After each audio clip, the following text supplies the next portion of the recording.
నాకు వంట చేయడం అంటే ఎంత ఇష్టమో అంతే ఇష్టంగా బాక్స్‌లు ప్రిపేర్ చేయడం అంటే ఇంకా చాలా అంటే చాలా ఇష్టం అనమాట. రోజు మొత్తం వండి పెట్టి చక్కగా అందరికీ తినిపించమ్మా అంటే అబ్బా! ఇంకా బాగా తినిపిస్తా. కానీ మనమంత డబ్బున్న వాళ్ళం కాదు కదా!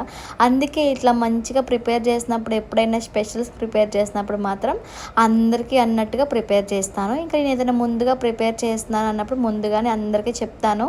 నేను ఎవరికైతే బాక్సెస్ తీసుకెళ్తున్నానో వాళ్ళందరికీ ఇప్పుడు మీరైతే ఏం బాక్స్ తెచ్చుకోవద్దు అత్తయ్య, మీరైతే ఏం ఇంట్లో ప్రిపేర్ చేయొద్దు అని ముందుగానే చెప్పేస్తానన్నమాట. సరే కానీ అందరూ మీరు నాకు ఒక విషయం చెప్పండి.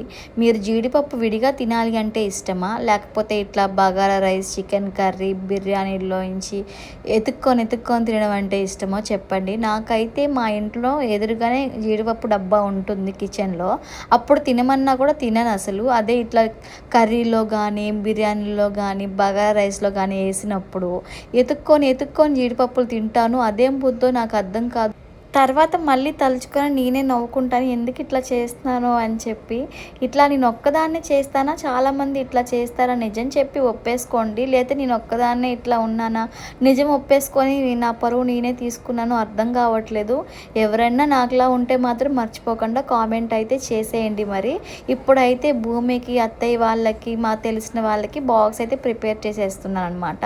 మొన్న కూడా అంతే మొత్తం ప్రిపేర్ చేసేసి మొత్తం బాక్స్‌లన్నీ కట్టేసి చక్కగా మంచం మీద పెట్టి మంచిగా ఎంత మంచిగా ప్రిపేర్ చేశానో అంతే మంచిగా మంచం మీద పెట్టి మర్చిపోయి వెళ్ళిపోయాను. అందుకే ఈసారి ముందు జాగ్రత్తగా పకడ్బందీగా అందరికీ బాక్సులు పెట్టేసిన తర్వాత ఎవరి వాళ్ళకి ఇచ్చేసిన తర్వాత అప్పుడు నేను తిన్నాననమాట. లేకపోతే ఈ తిండి గోలలో పడి మర్చిపోతానని నాకు అర్థమైపోయింది. అందుకే ముందు బాక్సులు అందరికీ ఇచ్చేసి నాకు భూమికి బ్యాగ్లో పెట్టేసిన తర్వాత అప్పుడు తినడానికి సిద్ధమై కూర్చున్నాను అనమాట. మేము సొంత ఇంటికి వచ్చిన తర్వాత కుక్వేర్ ఐటమ్స్ స్టెయిన్లెస్ స్టీల్ చాలా తీసుకున్నాం. బయట వన్ టౌన్లో, దాని తర్వాత ఆన్లైన్లో ఎక్కడ తక్కువకి వస్తే అక్కడ చూసి 1కి 2 సార్లు చెక్ చేసుకొని తీసుకున్నా. ఈ బ్రాండే తీసుకోవాలని నేను ఎప్పుడు అనుకోను. నాకు క్వాలిటీ మంచిగా ఉండి తక్కువ ప్రైస్ వస్తుంది అనుకుంటే ఏ బ్రాండ్ అయినా పర్వాలేదు అని ఆలోచించి తీసుకుంటానమాట. అవన్నీ కూడా ఏమేమి తీసుకున్నాను ఏంటి అనేది ఒక లాంగ్ వీడియో అనేది అప్లోడ్ చేస్తాను. హౌస్ షిఫ్టింగ్ బిజీలో ఉండడం వల్ల ఒక్కొక్కటి నాకు ఓపెన్ చేసి చూపించడం కుదరక నేను ఇంకా అన్నీ ఓపెన్ చేసేసి యూస్ చేస్తున్నాను. ఎవరికైనా ఇంట్రెస్ట్ ఉంటే కామెంట్ చేయండి. లాంగ్ వీడియో అప్లోడ్ చేస్తే ఇంక వీడియో అంతే.